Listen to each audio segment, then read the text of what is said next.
বন্ধুরা, আমরা নীল নদের পিরামিডের দেশ এই গল্পটি পড়ছি, যেটি লিখেছেন সৈয়দ মুজতবা আলী। কতক্ষণ ঘুমিয়েছিল মনে নেই।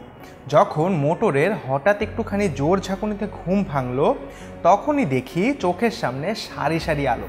অর্থাৎ লেখক ঘুমিয়ে গিয়েছিলেন যাত্রাপথে এবং হঠাৎ যখন একটু জোর ঝাঁকুনিতে তার ঘুম ভাঙলো, তখন তিনি দেখলেন চোখের সামনে সারি সারি আলো।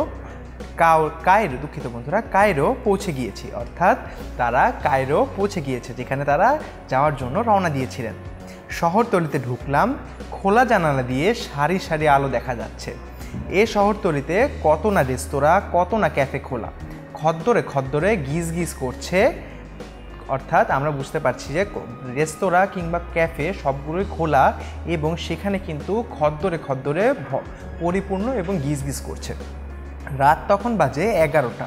আমি বিস্তর বড় বড় শহর দেখেছি, কায়রোর মতো নিশাচর শহর কোথাও চোখে পড়েনি। অর্থাৎ রাতের বেলায় এরকম প্রাণবন্ত থাকা, উজ্জ্বল থাকা শহর কিন্তু আর কোথাও চোখে পড়েনি।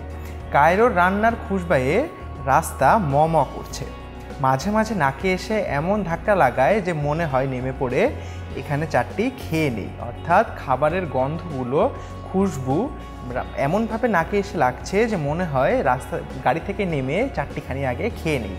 অবশ্য রেস্তোরাঁগুলো আমাদের পাড়ার দোকানের মতো নোংরা। তাহলে বন্ধুরা, চলো আমরা কিছু ছবি দেখে নেই কায়রোর কিছু রেস্তোরাঁর। দেখো, আমরা কিন্তু এখানে কায়রোর একটি রেস্টুরেন্ট দেখতে পাচ্ছি এবং লেখক যেমন রেস্তোরাঁর কথা বলেছেন, এখানে কিন্তু আমরা ঠিক তেমনিভাবেই রেস্তোরাঁগুলো দেখতে পাচ্ছি। আমরা এখানে দেখতে পাচ্ছি কায়রোর যে ক্যাফের কথা বলা হয়েছে সেগুলোরও একটা। তাহলে বন্ধুরা, আমরা কিন্তু নীল নদের পিরামিডের দেশ গল্পটির আরেকটি অংশ পড়ে নিলাম এবং কায়রোর বিভিন্ন রেস্তোরাঁ ও ক্যাফের কিছু ছবিও দেখে নিলাম। তোমাদের যদি কোনো প্রশ্ন থাকে বন্ধুরা, আমাদেরকে কিন্তু কমেন্ট সেকশানে জানিয়ে দিতে পারো। ধন্যবাদ বন্ধুরা।